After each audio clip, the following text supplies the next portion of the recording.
राजस्थान के बाड़मेर के उत्तर में एक प्राचीन जमींदार का मकान है जिसका निर्माण काल सन 1813 था। बताया जाता है कि इस गांव का जमींदार तैमूर अंसारी बेहद क्रूर प्रवृत्ति का था और किसी भी निचली जाति या किसी गरीब तबके से ताल्लुक रखने वाले इंसान की परछाई तक को दूर रखता था वो अपनी उस किलेनुमा हवेली से, जिसे बनाने वाले मजदूर मोहम्मद समी के बेटे रफीक का इस घर में काफी आना जाना था। क्योंकि इस हवेली के रखरखाव का जिम्मा रफीक के अबू मोहम्मद समी के ऊपर ही था, पर उन दिनों समी की सेहत काफी खराब रहने लगी थी। लेकिन उसके सादगी भरे अंदाज और जिम्मेदारी लेकर सच्चे दिल से हर काम को अंजाम देने वाली उसकी आदतों और तौर तरीकों से तैमूर की छोटी बेटी सोफिया बेहद खुश रहती थी। और देखते ही देखते कुछ ही वक्त में ये दोनों एक दूसरे के बेहद नजदीक आ गए। ये बात आसपास के लोगों को पता चलते चलते एक दिन सहसा तैमूर को भनक मिली कि उसकी बेटी उसके नौकर के बेटे से मोहब्बत करती है।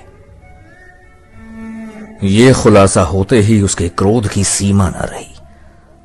उसने अपनी लड़की को बुलाकर खूब लताड़ा और कहा कि यदि इसी क्षण के बाद उस व्यक्ति को मिलने का तो साहस किया तो तुम्हारी खाल खिंचवा लूंगा। मगर लड़की भी पिता के समान ही जिद्दी थी। लाख धमकाने और डराने के बावजूद अपने रुख में बिना कोई बदलाव किए वो अपने प्रेमी से मिली और भागकर चुपचाप विवाह करने का निश्चय कर लिया। किंतु दुर्भाग्य से सोफिया के भाई असगर को उनकी इस योजना का पता चल गया और योजना अनुसार सूरज ढलते ही रफीक अपने साथ अपने दो नजदीकी दोस्तों को लेकर सोफिया को लेने पहुंचा। लेकिन पहले से ही घात लगाए बैठे असगर और उसके साथ के लोग उन तीनों पर टूट पड़े और असगर और उसके साथियों ने धारदार हथियारों से रफीक और उसके साथियों की गला काटकर निर्मम हत्या कर दी।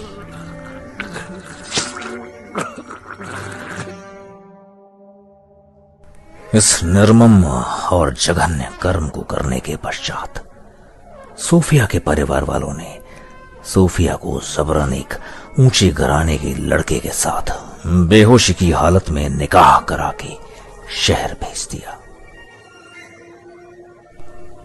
लेकिन सोफिया अब एक जीती जागती लाश बन चुकी थी।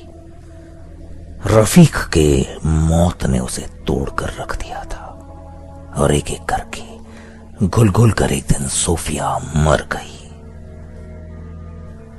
लोगों का मानना है कि अब भी उसकी प्रेतात्मा अपने प्रेमी से मिलने आती है। ज्यों ही वो मकान के बाहर निकलती है उसका प्रेमी रफीक घुटनों के बल झुककर उसका स्वागत करता है, इस्तकबाल करता है।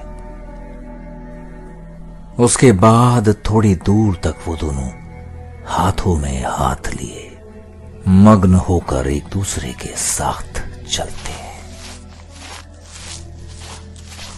और फिर आलिंगनबद्ध होकर सहसा अदृश्य हो जाते हैं। इस मग्न जोड़े की विफल प्रेम कहानी का प्रमाण कुछ वर्ष पहले तब मिला जब उस मकान के पास खुदाई की गई और उस खुदाई में जमीन से इन दोनों के शादी के वो जोड़े और आभूषण निकले जिन्हें पहन के इन दोनों ने निकाह करके साथ जीने के सपने संजोए।